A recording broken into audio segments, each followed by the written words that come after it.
বাজেটের খবর জানাচ্ছে আগামী অর্থবছরের জন্য 9,38,000 কোটি টাকার বাজেট উপস্থাপন করেছেন অর্থমন্ত্রী আমির খসরু মাহমুদ চৌধুরী। এতে রাজস্ব আয়ের লক্ষ্য ধরা হয়েছে 6,95,000 কোটি টাকা, ঘাটতি 2,43,000 কোটি টাকা।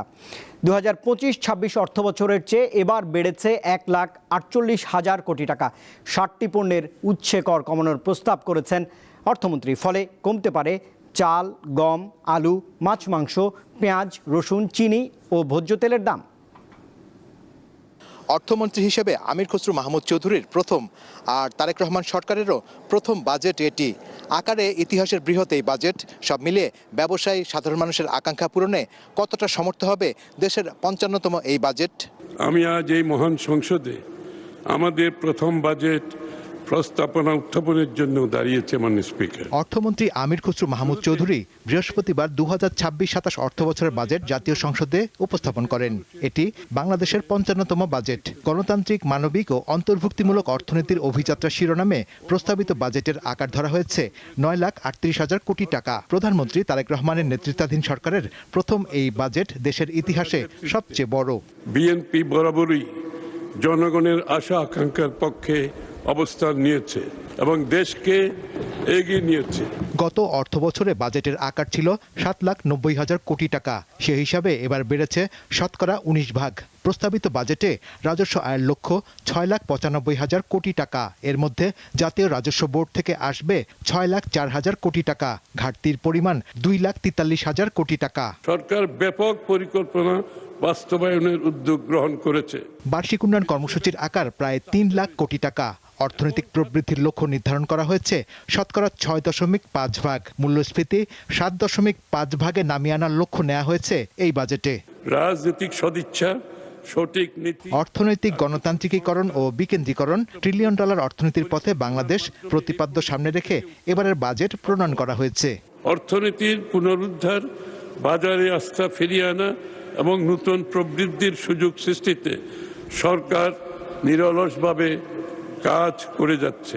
নতুন বাজেটে অবকাঠামো উন্নয়নের চেয়ে মানব সম্পদ উন্নয়নে সর্বাধিক গুরুত্ব দেওয়া হয়েছে।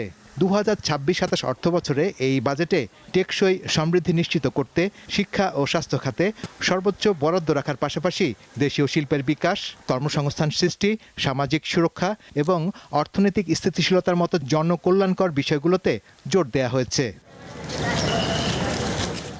সার্বজনীন স্বাস্থ্য সুরক্ষার আওতায় দেশের প্রত্যেক নাগরিককে ন্যাশনাল হেলথ সিস্টেমের আওতায় আধুনিক হেলথ কার্ড দেওয়া হবে। প্রস্তাবিত বাজেটে সামাজিক নিরাপত্তা খাতে 1,45,000 কোটি টাকা বরাদ্দ রাখা হয়েছে। এর মধ্যে ফ্যামিলি কার্ড কর্মসূচির আওতায় 41 লাখ নারীকে মাসে 2,500 টাকা করে ভাতা দেওয়ার জন্য 14,500 কোটি টাকা এবং প্রান্তিক কৃষকদের কৃষক কার্ডের মাধ্যমে 2,500 টাকা করে আর্থিক সহায়তা দিতে 1,062 কোটি 50 লাখ টাকা বরাদ্দের প্রস্তাব করা হয়েছে।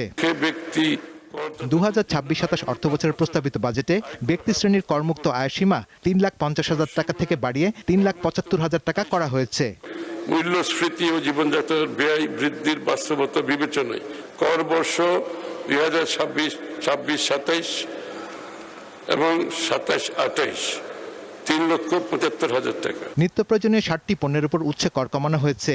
ধান, চাল, গম, আলু, গবাদি পশু, হাঁস মুরগি, মাছ, পেঁয়াজ, রসুন, আদা, লবণ, চিনি, ভোজ্য তেলের উৎসে কর শতকরা 5 ভাগ, 2 ভাগ ও 1 ভাগ হারে কমিয়ে 0.5 ভাগ করার প্রস্তাব করেছেন অর্থমন্ত্রী। বিশাল রাজস্ব লক্ষ্যমাত্রা অর্জনে মূলত 3টি প্রধান উৎসের উপর জোর দেবে এনবিআর। এর মধ্যে কর 6,04,000 কোটি টাকা। এই অর্থ আসবে মূলত প্রত্যক্ষ কর ও ভ্যাটের আওতা বৃদ্ধির মাধ্যমে। আর এনবিআর বহির্ভূত কর 2,500 কোটি টাকা। এছাড়া কর বহির্ভূত রাজস্ব 66,000 কোটি টাকা।